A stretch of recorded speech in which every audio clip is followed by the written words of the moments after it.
system. Just here our interest is to make us to understand. Our interest is to make us to understand, make all of us to understand what is exception. So interrupt means there is a hardware interrupt and software interrupt. A mosquito bite is a hardware interrupt. 3 times becoming hungry is a software interrupt. Dysentery feeling is a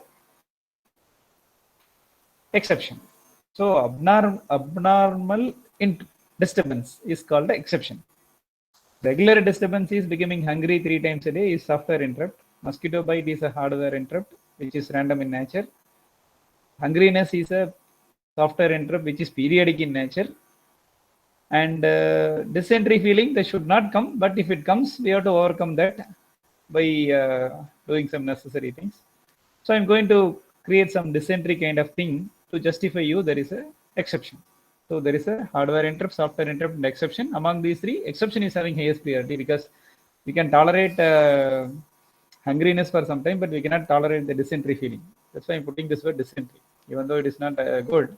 But anyway, that is more meaningful and powerful to understand and celebrate.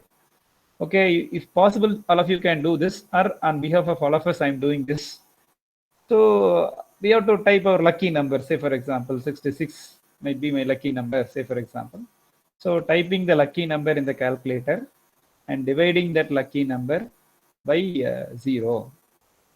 So when I divide any number with 0 and if I check for the answer, my calculator in my screen says that cannot divide by 0. So, but any number can be divided by 0, but the answer is infinity. Infinity cannot be processed by any digital programmable devices like microprocessors and microcontrollers. That means microprocessors and microcontrollers cannot do integration. Because if we do integration, it has infinite values. Only if the values are finite, then only we can able to do computation. But any number divided by 0, it will become infinite. So your digital programmable devices like microprocessor, microcontrollers, anything cannot work beyond that. So my system is Core i5. Even after the Core i5, which is more powerful processor, which is capable of doing several million jobs per second, but it hangs now. So some number divided by 0, it says cannot divide by 0, but it is something like exception handling. So this is called exception. So internally doing some mathematical operation, some abnormality happens. That means infinity cannot be processed, but somehow it has to be notified to the user. So this notification is called exception handling. Exception handling means what? Something like exceptional routine. If this divide by 0 exception happens, this has to create an interrupt. It has to go to the interrupt vector location. In this interrupt vector location, some code is being written to display like cannot divide by 0. You take your mobile phone and you check, definitely you will get some other answer like cannot divide by 0 or error or whatever it is. If you take FS100 calculator and check, it will show math error. Even though it is a 50 rupees calculator or 50,000 rupees PC, we cannot do number divide by 0. So divide by 0 is an exception. While doing any mathematical computation, sometimes somewhere if divide by 0 error comes, then automatically that becomes the end for the mathematical computation. So somehow we have to overcome that. So that is why by overcoming that is by something like displaying divide, cannot divide by 0, etc. So hereafter we cannot do anything, right? I cannot press, etc. I have to clear and then I have to do something. So 9 divided by 0 is again cannot divide by 0. 1 divided by 0 again cannot divide by 0. So because infinity cannot be processed by digital programmable devices, that is the moral of the discussion. Hence infinite values has to become finite values. That is why we go for ADC. We never discussed about ADC. So the purpose of ADC is to convert infinite values in analog to finite values in digital. So if it is an 8-bit ADC, infinite values in analog is converted to finite 255 values in digital. That's the magic of ADC. So the infinite values is becoming finite values at the output of ADC. So this finite values can be computed by any digital programmable devices like microprocessors and microcontrollers. That is the beauty of this ADC. So ADC converts integration into summation. Something like that you can also say. So in that, while discussing about ADC, we can discuss much about it. Now our interest is to discuss about interrupts and exception. Divide by zero is an exception which is happening internally within the mathematical computation. If there is some abnormality comes, so divide by zero is some abnormality because it has to be addressed properly. Hence, exception handling code in this PC is being done. With respect to Windows 10, exception handling is displaying like cannot divide by zero, which is very interesting. And this is what I like to convey. Okay, but our interest is to discuss about software interrupts. Software interrupts are the interrupts which is happening within the system with respect to our 8051 microcontroller. The software interrupt is the interrupt which is generated by using the timers. We can say timer is a interrupt. Timer is a device which can create a software interrupt. So this is the interrupt structure of 8051 microcontroller. As we all know, we have seen the hardware interrupts. There are two hardware interrupts, INT0 and INT1, which are level triggered interrupts as well as edge triggered interrupt, which is level 0 type of interrupt and falling edge interrupt. Whenever that interrupt happens, the E0 flag will set and it can create an interrupt. That has been discussed very clearly. Now we are discussing about the timer interrupt. You can see TF0 flag. There is something like TF0 flag. As we all know, this is the timer interrupt. So timer in mode 0. Whenever the timer overflows, it will set a timer overflow flag. That flag will set that is connected to the interrupt. You can see interrupt. It is going to interrupt. So this TF1 or this TF0, this TF1 or TF0 is coming here to the interrupt. Is coming here to the interrupt. And to enable this timer interrupt, we have to close these two switches. As we know, these two switches are in controlled by the E register, which is interrupt enable register, and this is the global switch, which is called global enable. So by making EA bit as 1, all these switches will get closed. And if we are interested in timer interrupt, means this switch alone must be closed, and it can create an interrupt. So if you observe timer interrupt, so every time when timer overflows, it can create an interrupt. So this is called as periodic interrupt. So wherever there is a need for any periodic interrupt, then we must use timer interrupt. This is very important. So I can give some few examples for periodic interrupt, which we can celebrate it much better. As we already discussed several times, display refreshing. To overcome the persistence of vision, every screen need to be refreshed 50 times per second. And as we have discussed several times, timer is the only device which can produce milliseconds and microsecond time delay. Hence, if there is a need for millisecond periodic time delay, microsecond periodic time delay, the only solution is timer. And here also, we are quoting the same example. So display refreshing. So display refreshing means what? 50 times the frames has to be refreshed in 1 second. If the frame 50 frames should come in 1 second, means one frame should come in 20 milliseconds, which is 1 by 50. So every 20 millisecond, the screen has to be refreshed. Then only we can able to see the continuous movie or flickerless screen. So every 20 millisecond, some timer interrupt service routine need to get executed. And in the interrupt service routine, we have to write something like change the next frame. So the timer interrupt service routine need to be written in such a way that change the next frame. And whenever 20 millisecond happens, it will create an interrupt. It will go to the interrupt service routine.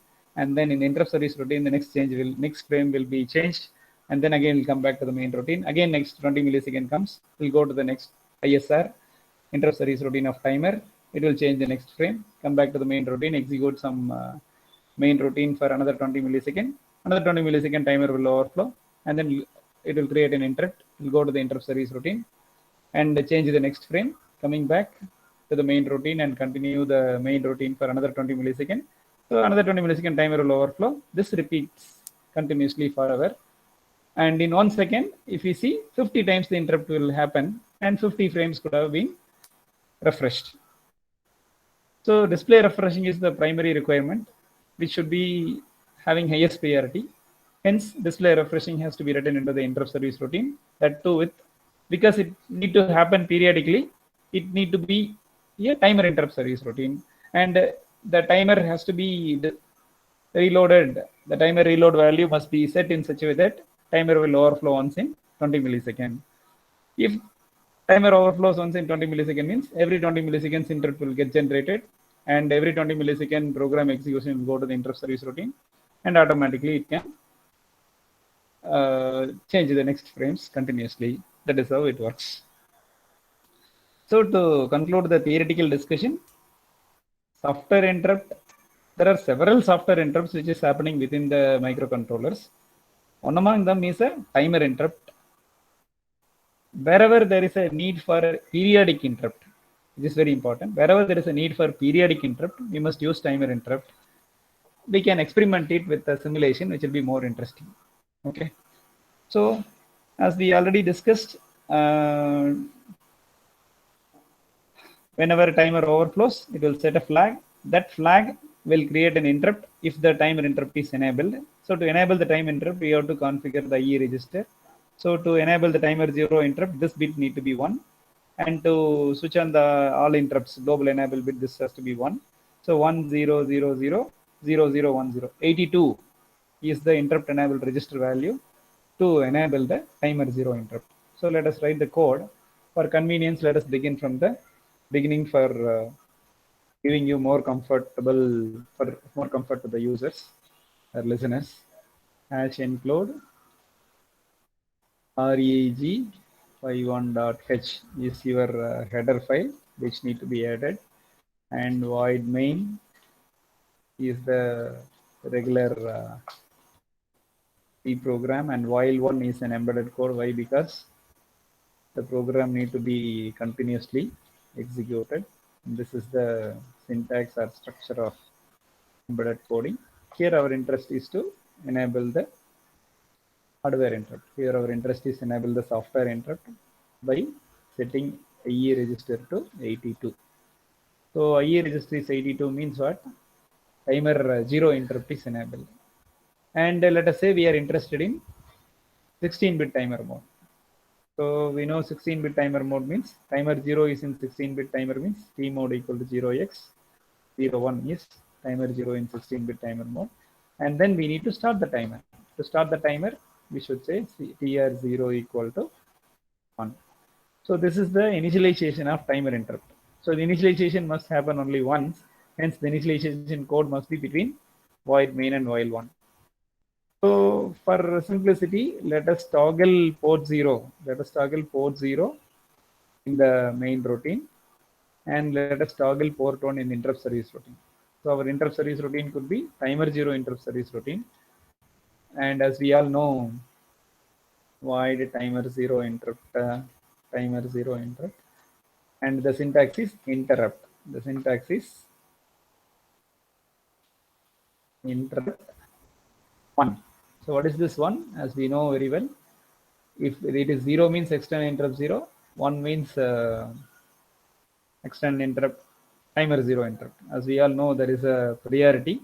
So external interrupt 0 is having highest priority, timer 0 is having the next higher priority. This is 0 and this is 1. Okay, so 1 means what? It's vector location. We'll go to the corresponding vector location of timer 0. So timer 0's vector location is 000B. So as we all know,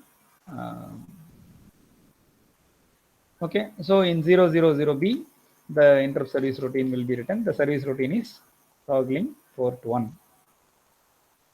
Toggling port 1. So port 1 equal to 1's complement of port 1. So whenever a timer overflows, port 1 will toggle. This is the code. So it's very simple. This is how we have to initiate the timer. So now we have used the timer 0 in 16-bit timer mode. The interrupt is periodic interrupt as told. So what is the period overflow time? So because it is 16-bit timer, it will overflow once in 65,535 counts because it is 16-bit register. So 65,535 counts means 65,535 microseconds. So within 65,535 microseconds, it will overflow. So then when it overflows, it will create an interrupt. So it will go to the program execution jumps to the interrupt service routine, and interrupt service routine's vector location is 000B. So program execution jumps to 000B, and then it starts executing. Okay, let us look at it in the simulation. We can understand much better. Now we can see the code step-by-step execution for us to understand much better. Now let us look at the C code. Now the fourth line, the program counter is pointing the fourth line where I equal to 82 is the instruction. Where I equal to 82 is the instruction, which is to enable the timer 0 in 16-bit timer mode, as well as to enable the timer 0 interrupt. So this bit need to become 1. Look at the screen, look at the cursor. This timer 0 enable bit has to become 1. The enable all bit has to become 1. Let us look at it. So we can see timer 0 interrupt has become 1. Its vector address is 00B, and enable all has become 1. And timer default is 13-bit timer mode. This timer 0 has to become 16-bit timer mode, you can see. So after executing the fifth line, now the program counter is pointing the fifth line. After executing the fifth line, timer 0 will be initialized as a 16-bit timer mode. If you see, now I'm going to do the single step execution. So fifth line is executed. Now timer has become 16-bit timer with mode 0. And we have to start the timer by setting this TR0 flag, as we all know very well. So executing the sixth line will start the timer. Now the timer status of the timer is stop. So when I do the single step, timer is running because TR0 is 1. It has started counting. So the 16-bit register TH0 and TL0 has started counting 1. So it has to count up to 65,535. So I should keep on executing and until it counts up to FFFF, which is 65,535. It is practically, it will take much time. And so what we can do is we can keep on breakpoint in the interrupt service routine, and then we'll run this. And whenever it overflows, it will come to the interrupt service routine. And let us check whether it has come to the vector location 000B in the disassembly window. Disassembly window is the window where we can able to see the address of the program memory also. Now the program execution is jumping between 0808 and 080B. Why? Because there is only one instruction which is toggling port 0. So if you run this code, so toggling port 0 will happen. So toggling port 0 will happen continuously, and toggling port 0 will happen continuously. You can see toggling port 0 is happening continuously when we run this code, when we are simply executing this code. That is, the program counter is jumping between 0808 and 080B, 0808 and 080B. And if we look at the 000B location, because the vector location for the timer 0 is 00B location, and in the vector location you return something. So you can see in 000B, some long jump 819 is being written. So when we go to 819th location, when we go to 819th location, when we go to 819th location, when we go to 819th location, the interrupt service routine is being written. What is that interrupt service routine? It's very simple. It is nothing but toggling port 1. That's all. Because that is the one small line code. You can see in the 819, toggling port 1 is the interrupt service routine. So let me put the breakpoint in this particular place. I'm keeping the breakpoint in 000B, and I'm running this code. What happens? Whenever the program execution comes here to 000B, it will stop. So this justifies interrupt has occurred and program execution has jumped to the interrupt service routine. And as we know very well, the 0809 location are the stack pointer stack locations, which is pointed by the stack pointer as 07. And when we run this code, if you see, when I run this code, this after 65,535 counts, it will overflow. It will set the overflow flag. When the program execution comes to the interrupt service routine, the overflow flag will get cleared automatically. That we need to check. So now I'm running this code. The program execution will come and stop at 000B that we are going to observe now. So I'm running this code. You can see program execution has come and stopped here at 000B. You can see the program counter is at pointing 000B.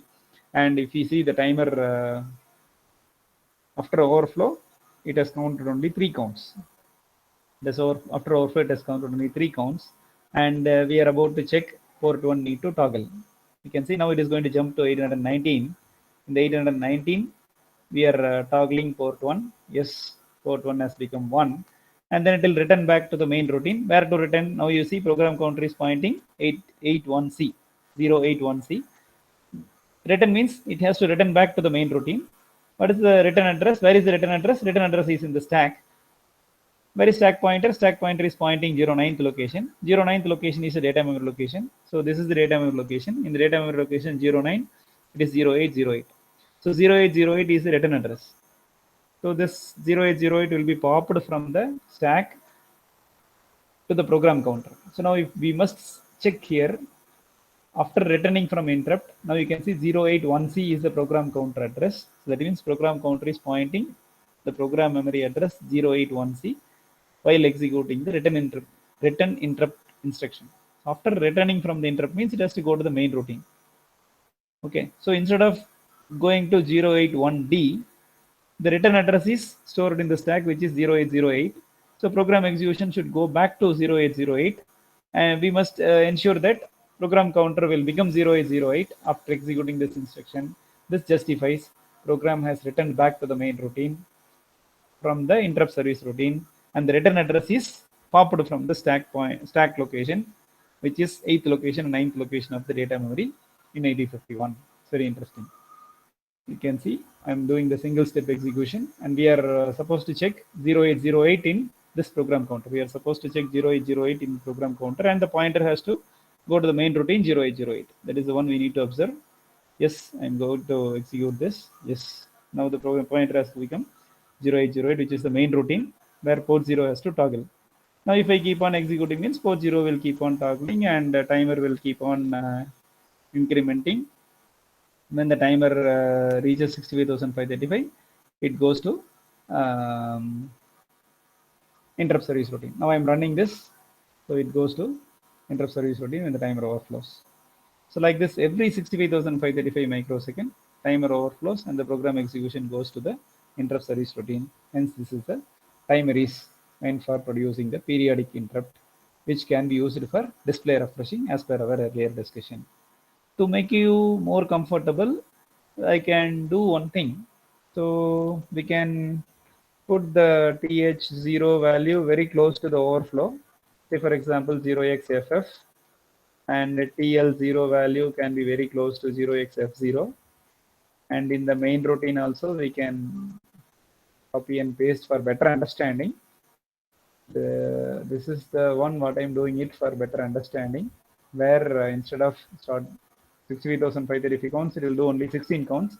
For every 16 count, it will overflow, and then we can very well observe. We can very well experience the interrupt in much better way. For that purpose, I'm doing this here.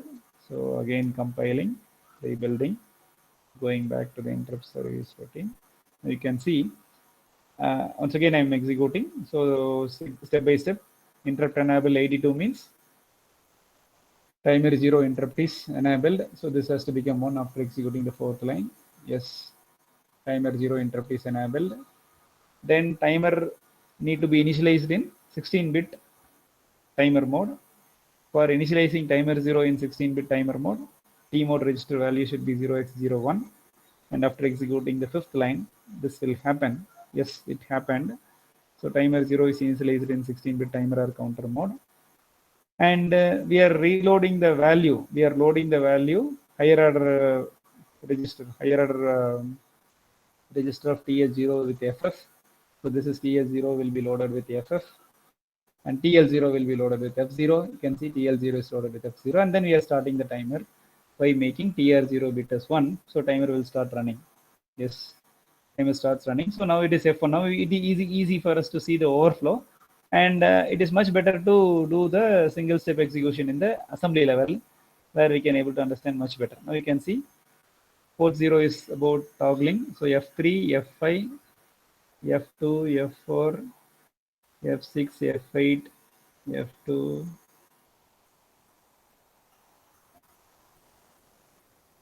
Oh, it's keep on, it is not allowing it to overflow. Yeah, it is not allowing it to overflow because we keep on doing this. So we should not do it in the main routine. Sorry, we should do it in the interrupt service. So this reload value must be done in the interrupt service routine for better convenience. Now we can compile this code, and now we see once again in the assembly we'll check now.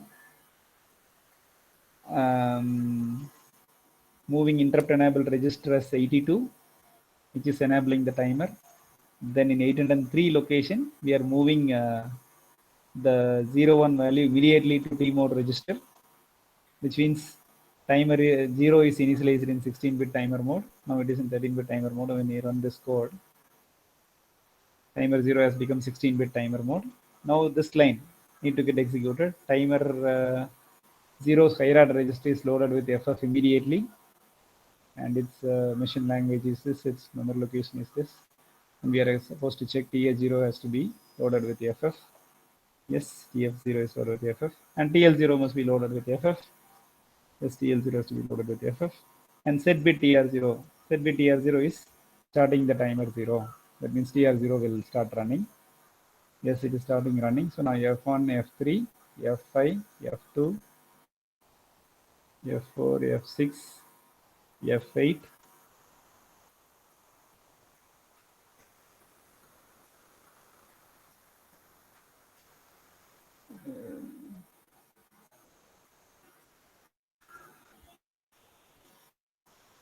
So we have to check this. Sorry.